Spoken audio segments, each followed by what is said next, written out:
Bueno, buenos días, muy buenos días a todas, buenos días a todos.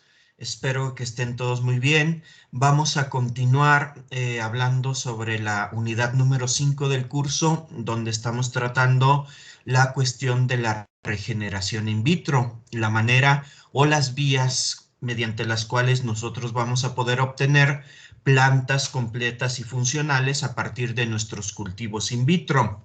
Ya habíamos explicado desde las primeras sesiones de esta unidad que hay tres vías o tres caminos para hacer la regeneración in vitro. Ya habíamos hablado de la primera de ellas, que es la regeneración a partir de yemas de meristemos o de ápices, y también el día de ayer acabamos de hablar de la segunda vía de regeneración, que es la organogénesis. Entonces, ahora lo que vamos a hacer ya para redondear este tema es hablar de la tercera y última de las vías de regeneración, que es la embriogénesis somática. Me voy a permitir, como siempre, compartir la presentación que estamos utilizando para explicar esto, y también, como siempre, les voy a pedir que en cuanto sea visible en sus pantallas, pues me lo hagan saber, me lo informen, por favor.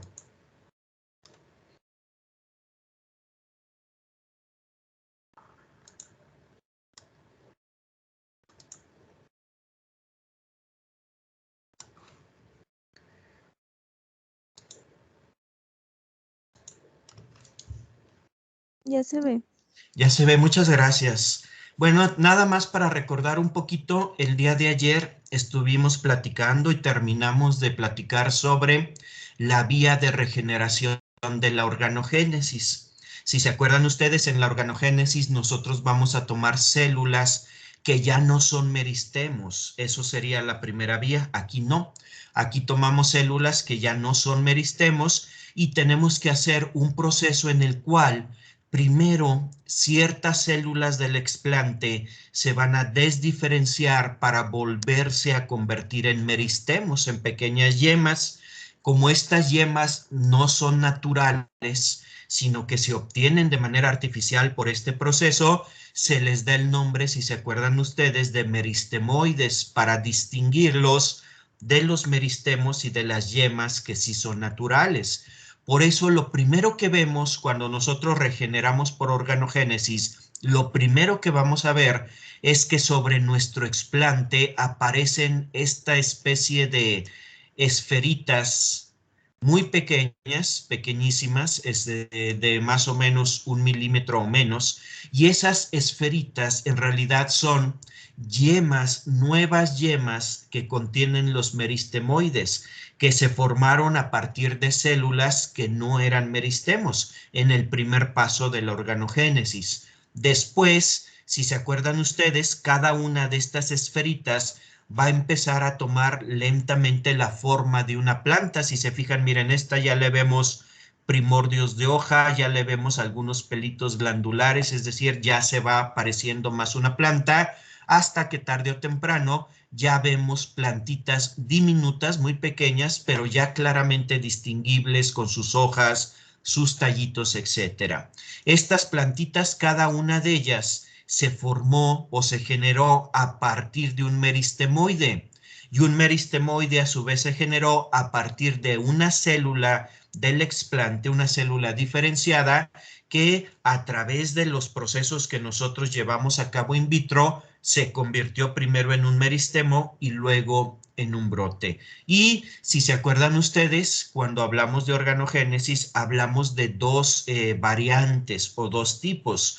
Esta, que si se ven ustedes, si se fijan ustedes, los explantes que utilizaron fueron pedacitos de hoja de la misma planta, y sobre esos pedacitos de hoja directamente están apareciendo todos estos brotes, esta gran cantidad de brotes que vemos.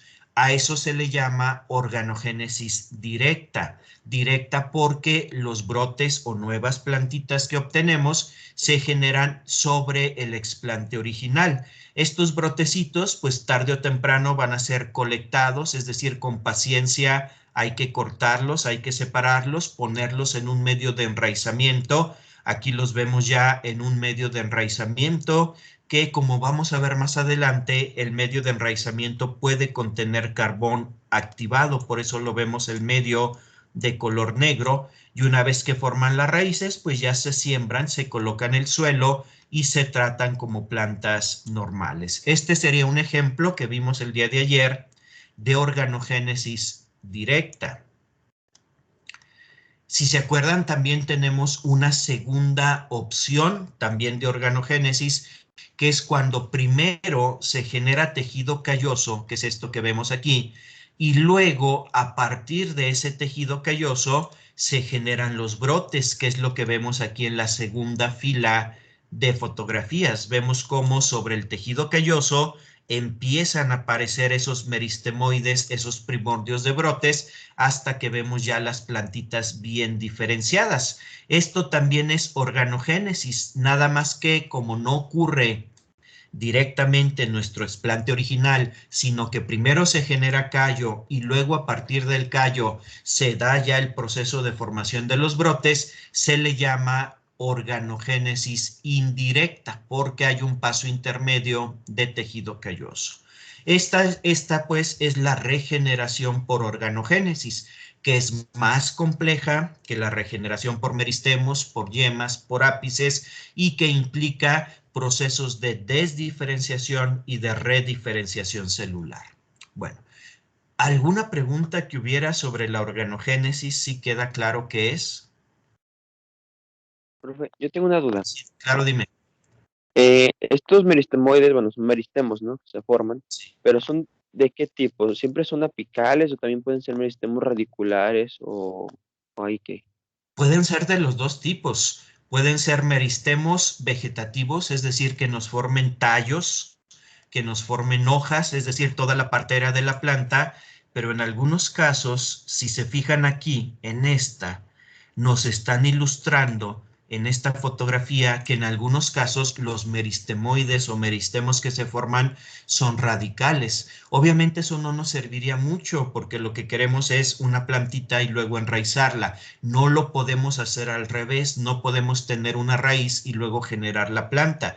Entonces, en algunos tratamientos, pues lo que podemos ver es esto. Y esto también es organogénesis, porque a final de cuentas se está formando una raíz que es un órgano bien diferenciado. Nada más que en el caso de que yo quiera hacer la propagación masiva de plantas, esa regeneración directa de raíces no me va a servir. Yo lo que busco es que se genere la parte aérea, pero en realidad tú tienes toda la razón. Se pueden formar tanto meristemos que me van a dar la parte aérea como meristemos que me van a generar raíces, aunque normalmente yo lo que busco pues es que me den la parte aérea de la planta, que es lo que me va a servir para la multiplicación. No sé si te queda claro. Sí, profesor, muchas gracias. ¿Sí? ¿Alguna otra pregunta? Bueno, la tercera vía de regeneración, vamos a ver que es todavía más complicada. Si se fijan, también vamos de lo más sencillo, que sería regenerar por un meristemo, por una yema, a lo más complicado, que en este caso es la embriogénesis somática. Primero, para acordarnos qué es la embriogénesis, o sea, ¿a qué le llamamos embriogénesis? Embriogénesis es el proceso de desarrollo de un embrión, que es una estructura multicelular compleja, a partir de un cigoto. Un cigoto, acuérdense, es una sola célula que se forma después de la fecundación. Una vez que el gameto masculino y el gameto femenino se fusionan, aquí lo vemos, esto es un recordatorio de cómo sería la fecundación en las plantas. Una vez que el gameto masculino y el gameto femenino se unen, nos van a formar un cigoto. Un cigoto es una sola célula que ya lleva fusionadas las características de la parte masculina y de la parte femenina que intervinieron en este proceso. Esto ocurre físicamente. ¿Dónde ocurre? Ocurre en la flor. Cuando una flor es fecundada, adentro de esa flor, en la parte del aparato sexual femenino, se va a llevar a cabo el proceso de fecundación. Ahí se va a generar el cigoto. Y una vez que se genera el cigoto, ya después esa flor seguramente todos ustedes lo han visto, lo visualizan. Una vez que es fecundada, la flor, la parte de los pétalos, la parte que nosotros le llamamos flor, empieza a marchitarse, pero la parte de abajo de la flor, la de mero abajo, se mantiene y empieza a crecer. A partir de ahí, si se acuerdan ustedes, se empieza a desarrollar un fruto. Primero es diminuto y luego ese fruto va creciendo. Dependiendo del tipo de fruto, pues alcanza un cierto tamaño final. Bueno, durante todo ese proceso en donde nosotros vemos que el fruto está creciendo, que se está desarrollando, adentro del fruto va a haber semillas y adentro de las semillas se va a estar dando precisamente el proceso de embriogénesis. En ese proceso de embriogénesis, el cigoto, que es una sola célula, se va a convertir, aquí tenemos al cigoto, se va a ir convirtiendo en una estructura compleja que es un embrión. Un embrión ya es una estructura multicelular que es como si fuera una planta completa pero diminuta. Tiene sus primordios de hojas, tiene su meristemo apical que estaría aquí, tiene su primordio de raíz y tiene su meristemo radical que estaría en esa posición. Entonces ya un embrión es una estructura que, si bien es muy pequeñita, estamos hablando de menos de 1 centímetro normalmente, pero ya es compleja, ya tiene todo lo necesario para convertirse en una planta completa. Entonces, ¿a qué le llamamos embriogénesis? A el desarrollo de un embrión a partir de una sola célula, que en la planta normal esa célula es el cigoto.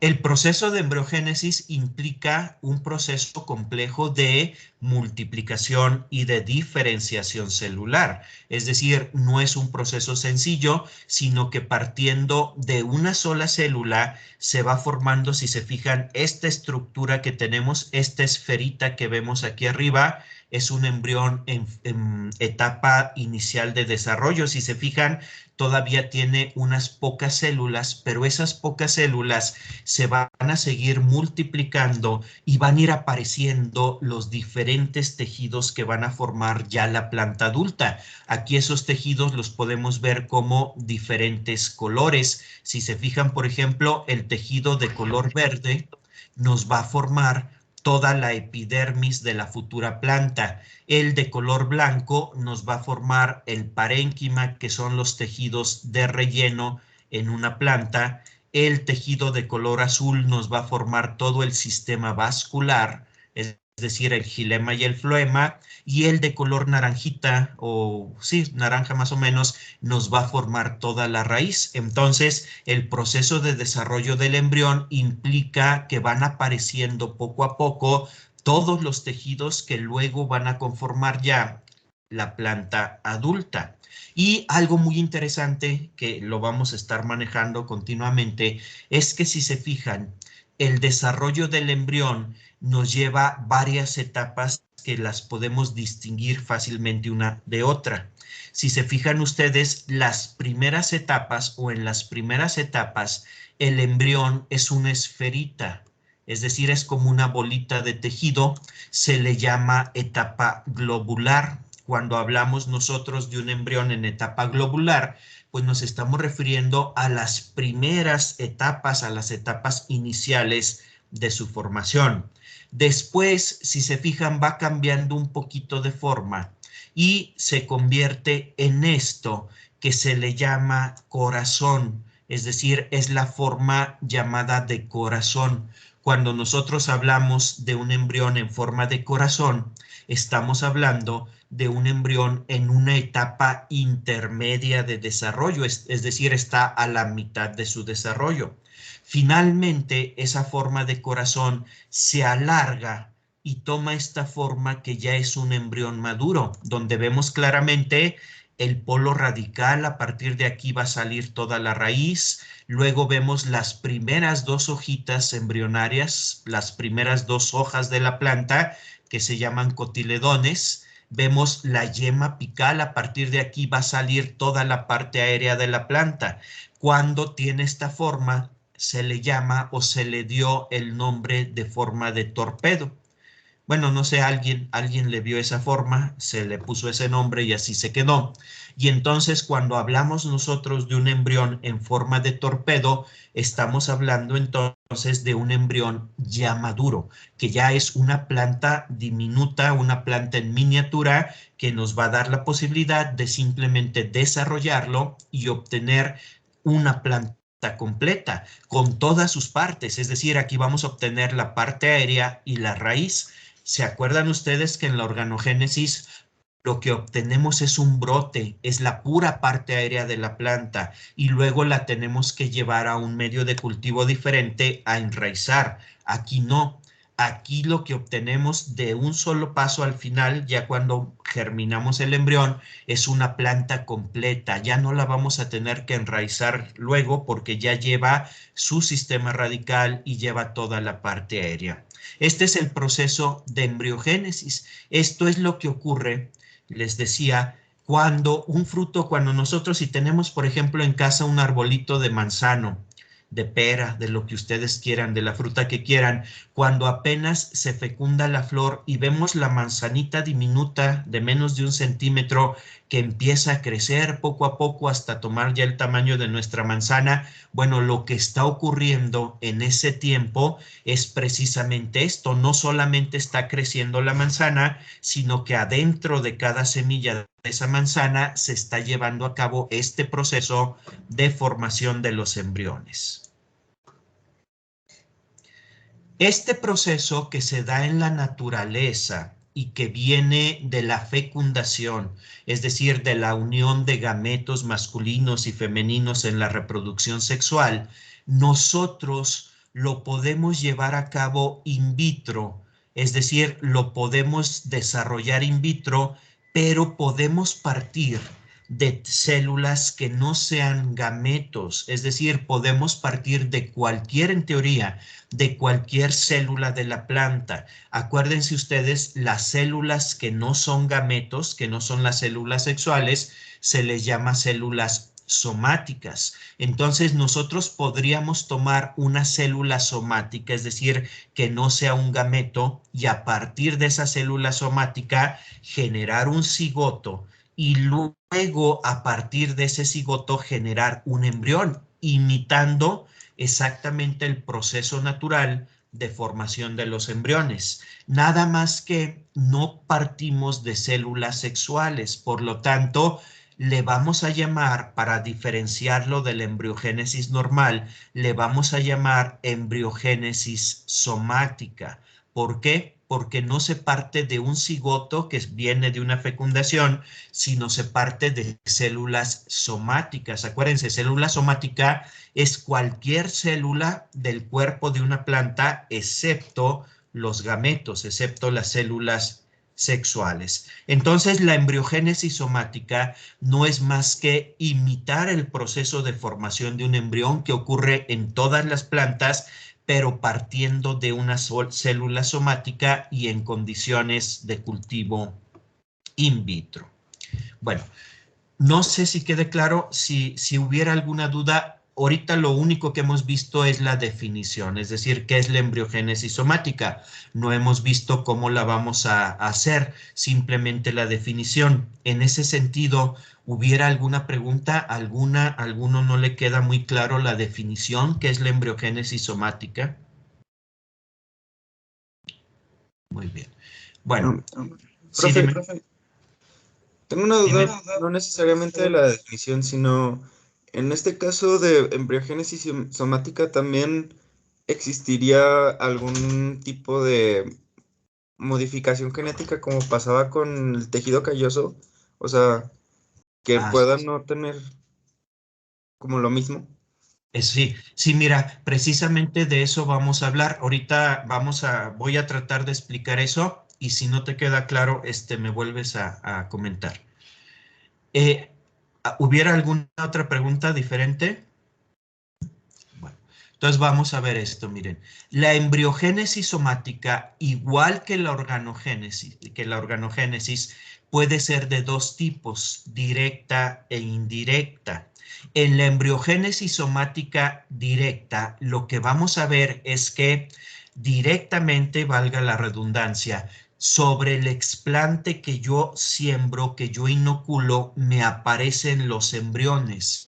Es decir, si yo coloco, por ejemplo, un pedacito de tallo, directamente sobre ese pedacito de tallo se empiezan a formar los embriones, que son las fotografías que vemos. Si se fijan aquí, no sé si alcanzan a ver, esto era un pedacito de tallo y sobre ese pedacito de tallo empiezan a aparecer, si se fijan aquí vemos los embrioncitos en etapa globular, es decir, en una etapa inicial. Ya luego van creciendo, aquí lo vemos ya más crecidos, y luego empiezan a aparecer los embrioncitos en forma, fíjense bien, de corazón. Aquí vemos dos embriones, no crean que es uno solo, es un embrión en forma de corazón y otro que todavía está en etapa globular.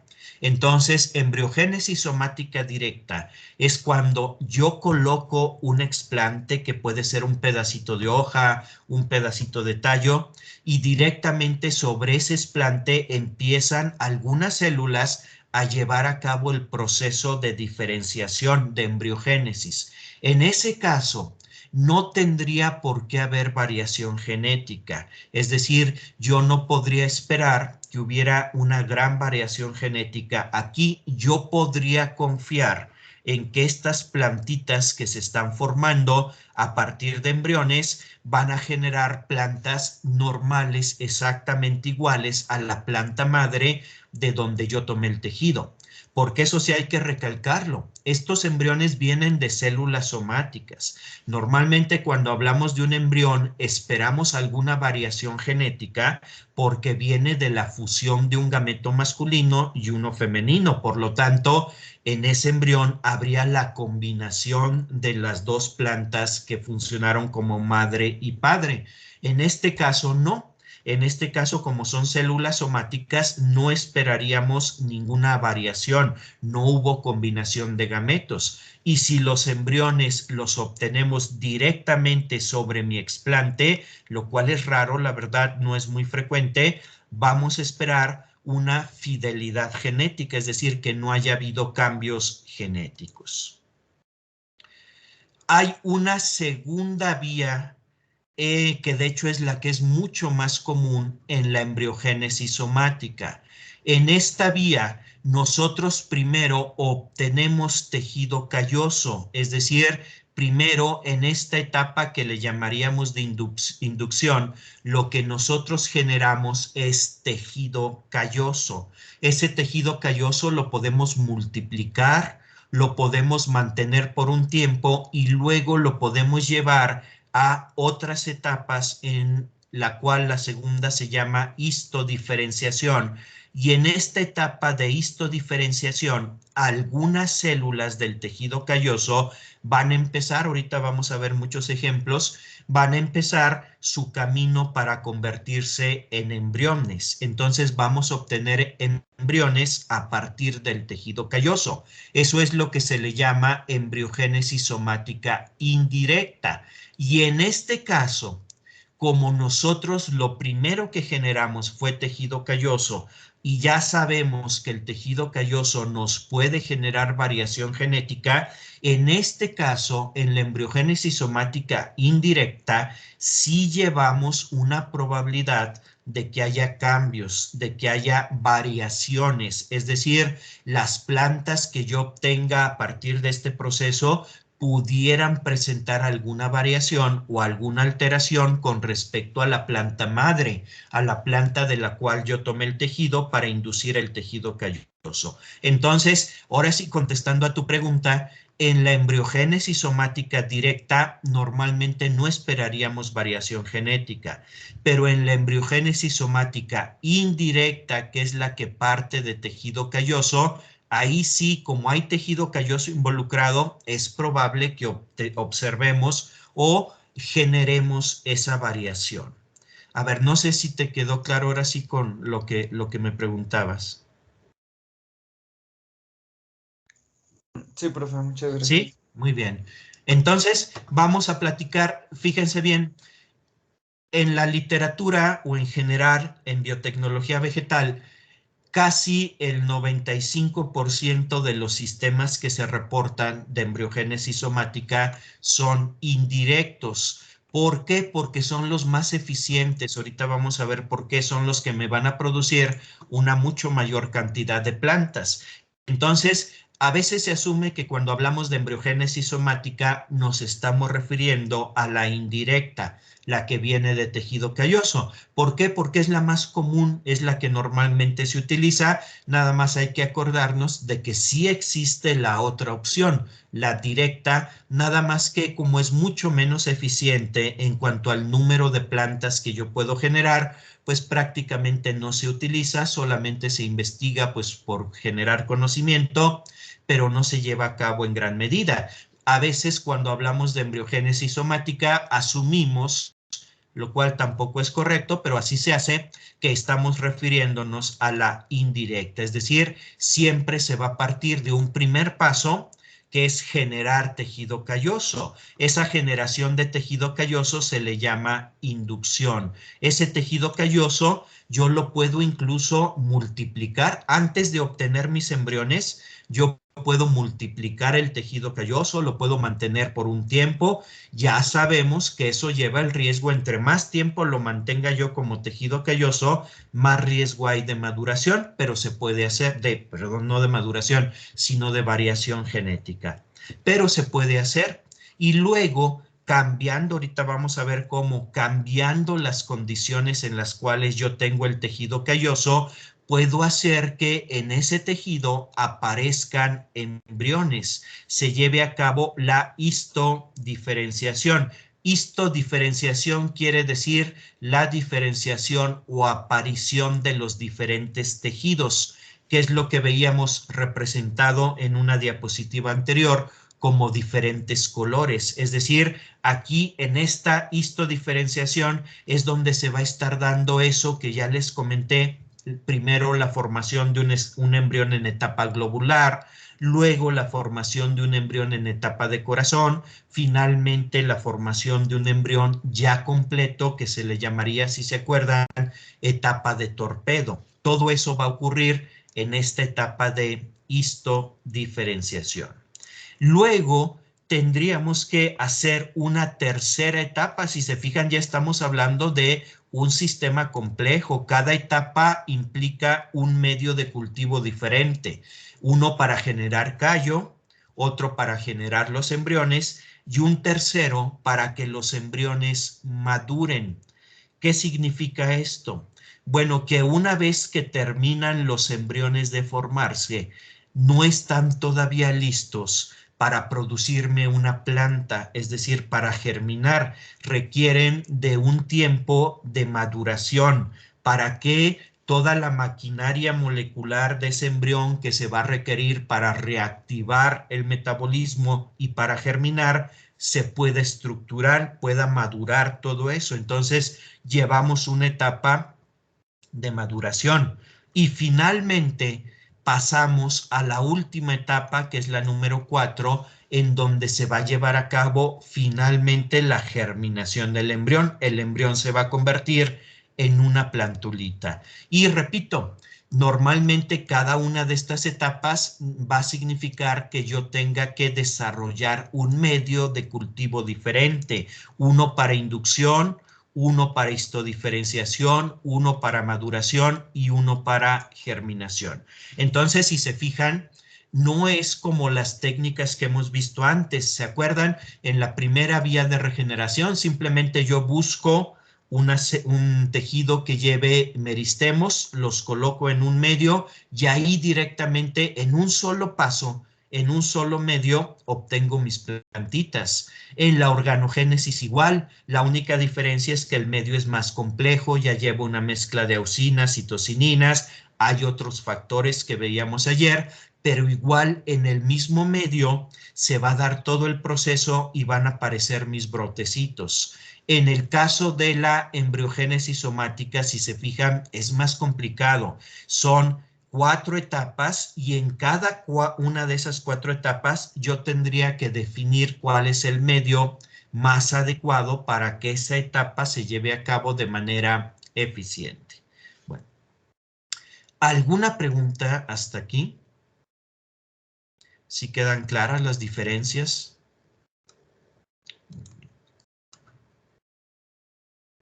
Bueno, la primera etapa, acuérdense, la inducción. En la etapa de inducción, lo que vamos a generar en realidad es un tejido calloso. Y ese tejido calloso puede o no tener la capacidad de generarme embriones. De hecho, hay un término muy importante que es tejido calloso embriogénico. El tejido calloso embriogénico es aquel que sí tiene la capacidad de generarme embriones, porque puede haber tejido calloso que nunca va a ser capaz de generar embriones, es decir, no es capaz de desarrollar ese proceso que se requiere para convertir una célula somática en un embrión. Entonces, no todo el tejido calloso va a ser embriogénico, es decir, capaz de generar embriones. Aquí depende mucho del genotipo, es decir, de la especie de planta con la que yo esté trabajando. Hay algunas plantas en donde casi todo el tejido calloso que yo obtengo va a ser embriogénico, es decir, me va a generar embriones. Y hay otras especies de plantas en donde simplemente jamás se ha podido obtener tejido calloso embriogénico. Entonces, otra característica de la embriogénesis somática es que hasta el momento no ha sido posible aplicarla a todas las especies de plantas, porque obtener tejido calloso sí se puede hacer con todas las especies de plantas, pero que ese tejido calloso tenga la capacidad, la habilidad de generar embriones somáticos, no se ha logrado con todas las plantas. Entonces, todavía este proceso de embriogénesis somática es algo que está en proceso de investigación. Se está tratando de entender qué factor hace que algunas especies sí me produzcan tejido calloso embriogénico y algunas especies no. Ahora, lo que sí se sabe es que para obtener tejido calloso embriogénico es muy importante que nosotros usemos en el proceso de obtención de ese tejido calloso, usemos auxinas sintéticas. Acuérdense, las auxinas sintéticas son las que son más fuertes. La planta no las puede degradar, la célula vegetal, y en este caso son las que tienen una actividad mucho mayor. Los ácidos fenoxiacéticos, como por ejemplo el 2,4-D, el ácido 2,4-diclorofenoxiacético o el 2,4,5-T, el triclorofenoxiacético, son las auxinas que normalmente son más eficientes para generar tejido calloso que sea embriogénico. Porque acuérdense, generar tejido calloso se puede hacer con varias combinaciones de auxinas, con varios tipos de auxinas. Pero si queremos que ese tejido calloso sea embriogénico, es decir, tenga la capacidad de darme estos embriones, yo tendría que pensar en el uso de alguna auxina sintética como estas, precisamente en esa etapa de generación de tejido calloso. En la segunda etapa, esa es la primera etapa, fíjense, en la primera etapa, el producto que yo voy a tener es simplemente tejido calloso y realmente, si yo lo veo, simplemente viéndolo, yo no voy a saber nunca si ese tejido calloso va a ser o no va a ser embriogénico, es decir, si alguna vez me va a dar o nunca me va a dar embriones somáticos. Ahora, ¿qué se necesita hacer para que ese tejido calloso me genere los embriones? Es decir, suponiendo que sí es embriogénico, porque, insisto, habrá tejidos que nunca van a generar embriones, pero suponiendo que el tejido sí es embriogénico, ¿qué tengo que hacer yo para que me dé los embriones? Bueno, lo que tengo que hacer yo, fíjense, es cambiar ese tejido a un medio de cultivo que ya no tenga las auxinas, las que les mencioné antes, las auxinas sintéticas. Entonces, las auxinas son indispensables para generar el callo, pero si yo quiero que ese callo me produzca embriones, las tengo que quitar. Por supuesto, no se las voy a poder quitar al medio, sino lo que voy a hacer es más bien preparar un segundo medio que ya no tenga esas auxinas, es decir, que sea exactamente igual al primero, solamente ya sin esas auxinas, y voy a cambiar mi tejido calloso a ese segundo medio de cultivo. Si el tejido calloso era embriogénico, voy a empezar a ver que en el tejido calloso, más adelante vamos a ver imágenes más claras, van a empezar a aparecer las estructuras distintivas de la embriogénesis. ¿Cuáles son esas estructuras? Acuérdense, vamos a empezar a ver primero unas esferitas, unas bolitas constituidas por varias células. Luego vamos a ver que esas bolitas empiezan a tomar una forma parecida a un corazón. Y finalmente vamos a ver que se van a alargar y me van a formar ya los cotiledones bien distintivos, fáciles de distinguir. Si yo veo que en mi tejido calloso empiezan a aparecer estas estructuras, quiere decir que sí era un tejido calloso embriogénico y me va a servir a mí para llevar a cabo esta vía de regeneración.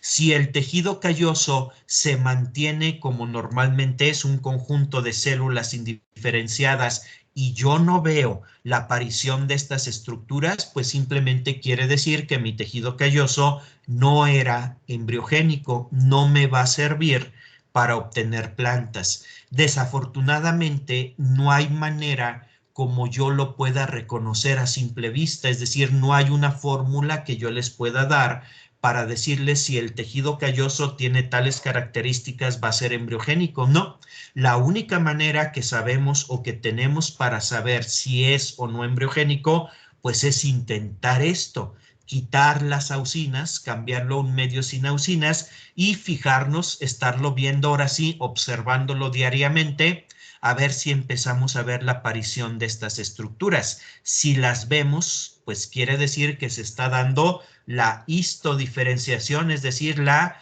formación de los embriones, pero si no vemos nada, si el tejido calloso se queda igual, pues quiere decir simplemente que ese tejido calloso no es embriogénico y yo me tendría que regresar hasta la primera etapa, generar otro tejido calloso, quizá con otro tratamiento con auxinas, para ver si ahora sí me resulta embriogénico. Entonces, en la segunda etapa, lo que yo voy a hacer para llevarlo o para generar esta etapa es quitarle las auxinas. Y de esa manera, si el tejido es o era embriogénico, es la manera como va a formar los embriones. Bueno, ¿alguna pregunta hasta aquí? ¿No? Muy bien. ¿Cuál es la siguiente etapa? La siguiente etapa es la maduración. Vamos a suponer que en mi tejido calloso yo sí observé lo que les acabo de comentar. Observé que primero se empezaron a formar los globulitos, luego fueron cambiando a la forma de corazón y finalmente yo veo, lo vamos a ver más adelante en fotos, yo en mi tejido calloso ya veo una gran cantidad de estructuras que claramente son embriones ya bien desarrollados, es decir, embriones en forma de torpedo. Acuérdense, un embrión bien desarrollado lo debo yo diferenciar porque tiene dos polos diferentes. Un polo en donde están las primeras hojitas, que son los cotiledones, y un polo opuesto en donde yo no voy a ver hojitas, es decir, allí se va a formar la raíz. Entonces, lo que yo voy a observar es que en mi tejido calloso o entre mi tejido calloso voy a ver una gran cantidad de estas estructuras. Quiere decir que sí tuve éxito, que mi tejido calloso fue embriogénico y que yo ya tengo en mi cultivo, quizá mezclado todavía con algunos restos de tejido calloso, yo tengo una gran cantidad ya de embriones bien formados. Cada uno de esos embriones podría convertirse en una planta completa. Pero antes de eso, yo tengo que hacer que esos embriones maduren, es decir, adquieran la capacidad de germinar. En una semilla normal, fíjense bien, cuando se está formando una semilla, no sé si se han fijado, por ejemplo, los frijoles, los frijolitos, que se forman en la planta y cuando se terminan de formar en la planta, todavía están húmedos, no se parecen a los frijoles que compramos que están secos, sino que cuando los acabamos de sacar de la planta todavía son estructuras húmedas. Si los apretamos, sale agua. Precisamente la maduración de las semillas normalmente implica un proceso gradual de desecación, es decir, para madurar las semillas y en este caso los embriones se tienen que desecar. Un tejido vivo, ustedes saben perfectamente, tiene más del 85% de contenido de agua. Es decir, lo que domina o lo que predomina en un tejido vivo, pues es el agua, siempre está hidratado. Sin embargo, una semilla o un embrión maduro normalmente tiene un 10% de contenido de agua, es decir, mucho menos agua. Eso quiere decir que durante el proceso de maduración, lo que va a ocurrir es que los embriones se tienen que ir lentamente. Si lo aceleramos el proceso los vamos a matar, pero lentamente se tienen que desecar. Y en condiciones normales, quizá recuerdan esto, también se los he mencionado varias veces, recuerdan esto de su curso de fisiología vegetal. En condiciones normales hay un regulador de crecimiento que va a favorecer la maduración de los embriones. Ese regulador del crecimiento es el ácido abscísico. En la semilla, en el desarrollo de la semilla, el ácido abscísico tiene un papel muy importante precisamente promoviendo la maduración de los embriones. Entonces, fíjense bien, ya una vez dicho esto, ¿cómo voy a hacer yo que mis embriones maduren? Bueno, hay dos maneras de hacerlo.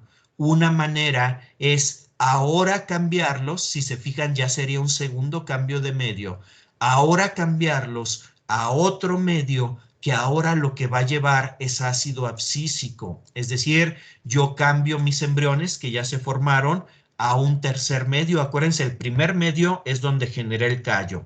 El segundo medio es donde generé los embriones, donde se llevó a cabo la embriogénesis. Y este tercer medio que va a contener ácido abscísico va a ser el medio donde mis embriones van a madurar, es decir, van a adquirir la capacidad de germinar, de convertirse en plantas. Y lo que puedo hacer es simplemente preparar el mismo medio, es decir, el mismo medio basal que he estado usando, pero ahora le voy a agregar ácido abscísico y ahí se va a lograr la maduración de los embriones. Si no quiero usar ácido abscísico, hay otra manera de hacerlo. Fíjense bien, los recipientes de cultivo, que pueden ser frascos como los que ustedes han utilizado en el laboratorio o pueden ser cajas de Petri, los voy a llevar a la campana de flujo laminar. Obviamente todo muy limpio. Los voy a colocar en la campana de flujo laminar. Acuérdense, siempre los vamos a colocar lo más adentro, al fondo que se pueda de la campana. Los voy a abrir y los voy a dejar varias horas abiertos. Es decir, me voy a olvidar de ellos, cuidando, por supuesto, que la campana esté prendida, si no se me van a contaminar, pero los voy a destapar y me voy a olvidar varias horas de ellos. ¿Qué va a pasar? Lo que va a pasar es que el flujo de aire, ese flujo de aire que ustedes ya conocen de la campana de flujo laminar, va a ir desecando los embriones, es decir, los va a ir lentamente deshidratando y ese proceso nos va a llevar también a su maduración. Entonces hay dos maneras de madurar los embriones. Una, cambiarlos a un medio con ácido abscísico y otra, hacer ese proceso de mantenerlos abiertos por bastante tiempo, estoy hablando de horas en la campana, para que el mismo flujo de aire estéril que está ocurriendo en la campana los seque, les quite humedad y de esa manera logren estos embriones madurar. Sería algo similar a lo que se hace, por ejemplo, con los frijoles. Cuando se acaban de cosechar los frijoles, se extienden en el suelo y se dejan un tiempo, un día, 2 días, a que se sequen, y de esa manera ya podemos almacenar o si queremos germinar los frijoles. Sería algo similar, nada más que como estamos trabajando en condiciones in vitro, pues no lo podemos hacer en cualquier lugar, tiene que ser en la campana de flujo laminar. Entonces, esta es la etapa de maduración de los embriones. Si se fijan, ya llevamos hasta aquí 3 medios de cultivo diferentes. Por eso les decía, es un proceso un poquito más complicado. Bueno, ¿alguna pregunta, alguna duda hasta aquí? Bueno, ¿cuál es la última etapa? Fíjense bien, la última etapa, si todo sale bien, si las 3 etapas anteriores funcionaron bien, en la última etapa voy a hacer que esos embriones se conviertan ya en plantas, es decir, germinen los embriones, extiendan la raíz, extiendan la parte aérea, abran bien las hojitas y a partir de ahí se pueda ya desarrollar una planta. Acuérdense ustedes que en condiciones normales en la naturaleza, los embriones en una semilla van colocados junto a un tejido de reserva. La planta madre deposita en la semilla, además del embrión, tejido de reserva que le va a dar a ese embrión los nutrientes que va a necesitar para germinar. En este caso, los embriones que nosotros generamos in vitro están solitos. Dicho de una manera coloquial, salen pelones, no llevan tejido de reserva, es el puro embrión pelón, es decir, no lleva en teoría ese tejido que le va a permitir o que le va a dar nutrientes para germinar.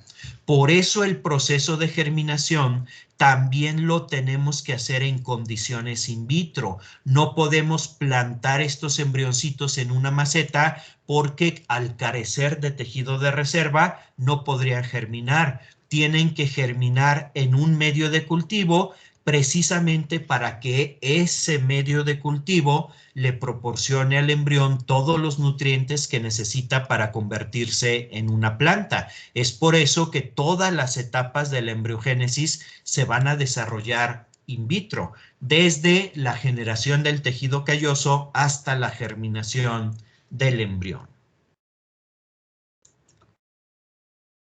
Bueno, ¿alguna pregunta hasta aquí? ¿Alguna duda? Sí, yo tengo una duda. Claro, dime. El proceso de inducción Sí. tiene una parte que dice aislamiento celular. Ajá. ¿Eso en qué consiste?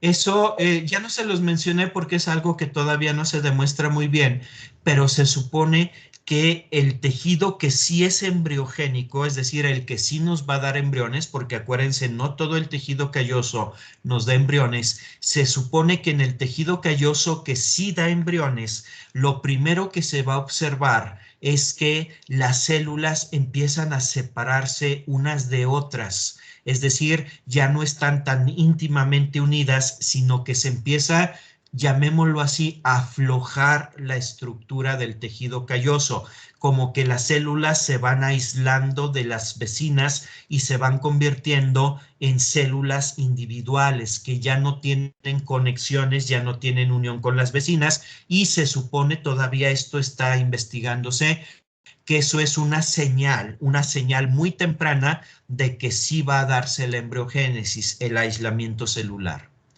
No sé si te queda claro. Sí, gracias. ¿Sí? ¿Alguna otra pregunta? ¿Qué vemos aquí? Fíjense bien. Aquí vemos un esquemita en donde analizamos el proceso completo de la embriogénesis somática. Si se acuerdan, lo primero que hacemos es inducir tejido calloso. Para inducir tejido calloso, ya sabemos, ¿se acuerdan? Esto ya lo vimos en una unidad anterior. Necesitamos combinar auxinas y citocinas. Para que el tejido calloso sea embriogénico o tenga posibilidades de ser embriogénico, ya les comenté, hay que procurar utilizar auxinas sintéticas como el 2,4-D. Entonces, esto es importante. ¿Qué es lo que vamos a obtener de esta etapa? Lo que vamos a obtener de esta etapa es tejido como este. Las fotografías que les muestro son de un sistema de embriogénesis somática que se desarrolló en el laboratorio precisamente para un arbolito que es el huizache, la acacia, excepto estas vienen, estas sí las tomé de un libro. Bueno, aquí tenemos el tejido calloso, es lo primero que vamos a generar, es decir, el primer paso que tenemos que hacer es generar tejido calloso a partir de pedacitos de tallo, pedacitos de hoja, inoculados en un medio con auxinas y citocininas, cuidando mucho si lo que queremos es hacer embriogénesis, que las auxinas sean sintéticas. Luego, esto lo vamos en la siguiente sesión, lo vamos a retomar para explicarlo con detalle. Ahorita solo para no dejarlo a medias, lo que hacemos después es quitar las auxinas, es decir, transferir a un segundo medio que ya no tenga auxinas, y ahí es donde vamos a ver el proceso. Si todo sale bien, si el tejido es embriogénico, vamos a ver la aparición de los embriones globulares, de los embriones en forma de corazón y ya de los embriones en forma de torpedo. Eso lo estaríamos viendo. Aquí los vemos en ese arbolito, en el huizache. Vemos, por ejemplo, aquí embriones en forma ya de torpedo. Esto ocurriría en el segundo medio de cultivo que ya no tiene auxinas. Luego los embriones habría que pasarlos a un tercer medio de cultivo que va a tener ácido abscísico, o bien haríamos el proceso de desecación que les acabo de comentar para obtener embriones maduros y finalmente germinar esos embriones para convertirlos en planta. Aquí vemos un embrioncito de huizache precisamente ya germinando. Si se fijan, ya está elongándose, ya está alargándose la raíz y ya se están abriendo, se están expandiendo las hojitas, y esta parte intermedia pues obviamente es lo que va a ser luego el tallo y luego el tronco de ese arbolito. Esto es un panorama general del proceso de la embriogénesis. Ahorita lo comenté muy rápido porque, bueno, ya estamos al final de la sesión, pero en la siguiente sesión que vamos a tener empezaríamos directamente a explicar esto con más detalle. No sé si hubiera alguna pregunta, alguna duda. Profe, yo tengo una. Claro, dime. En la histodiferenciación Sí. había mencionado, bueno, no lo mencionó, pero en la diapositiva venía algo de la polaridad. Decía que uno de los fenómenos iniciales de esta etapa era la polaridad. ¿A qué se refiere con eso, profe? No sé si recuerdas que sí lo mencioné, que lo primero que ocurre es que se forma una estructura con dos polos. En cada polo hay un meristemo. En el meristemo, llamémosle de arriba, es el polo donde va a aparecer toda la parte aérea de la planta, y en el de abajo es el polo donde va a aparecer la raíz. A eso se refiere que sea una estructura polar, que ya contiene las dos partes o los dos polos de una planta. ¿Se acuerdan ustedes que cuando obtenemos brotes por las otras dos vías a partir de meristemos o a partir de organogénesis, solamente vamos a tener la parte aérea de la planta? Luego la vamos a tener que enraizar, hacer que produzca raíces. ¿Por qué? Porque solamente llevan un polo, el polo que va a dar la parte aérea. Cuando se forma un embrión, lo primero que ocurre es que se alarga la estructura y se forman estos dos polos, el polo radical que me va a generar la raíz y la parte aérea, el polo digamos aéreo, apical, que me va a generar la parte aérea de la planta. No sé si te queda claro. Sí, profe, entonces sí, ¿Sí? lo mencionó, solo no Sí. lo relacioné. Gracias. Muy bien. Bueno, si gustan, cualquier duda que quede, la siguiente sesión vamos a seguir precisamente sobre este tema, vamos a recapitular todo el proceso. Ahora ya solo quisiera comentarles pues que les recuerdo que tenemos la parte de cuestiones de evaluación, la entrega mañana del trabajo, ya muchas de ustedes ya lo entregaron, y el viernes no nos veríamos, sino que tendríamos el examen en el aula virtual. Yo estaría a esa hora al pendiente en esta plataforma por si hubiera alguna situación, alguna cuestión de que no pudieran ingresar o alguna situación, a través del chat me lo hicieran saber. Y el día de hoy, pues nos veríamos ya para la segunda etapa del laboratorio. En el caso del día de hoy, para las 10 de la mañana tengo anotado a Diana Guadalupe Medina y a José Eduardo de Luna, solamente 2 personas. Y para el segundo turno, a las 2 de la tarde, tengo anotados a Tania Espinosa, Sofía Aranza y Aurora Emelin. Entonces, nos veríamos, compañeros, nos veríamos hoy más tarde, y el resto del grupo, pues nos veríamos hasta la sesión del día lunes, en donde retomaríamos este tema. ¿Alguna pregunta, alguna duda? ¿No? Bueno, entonces si no hay preguntas o dudas, como siempre les agradezco mucho su presencia en esta sesión y nos estaríamos viendo así de esta manera hasta el próximo lunes, y el día de hoy las personas que mencioné nos veríamos al rato en el laboratorio. Entonces, pues que estén muy bien, que tengan un buen día y una buena semana. Gracias, profe. Hasta luego. Gracias, igualmente.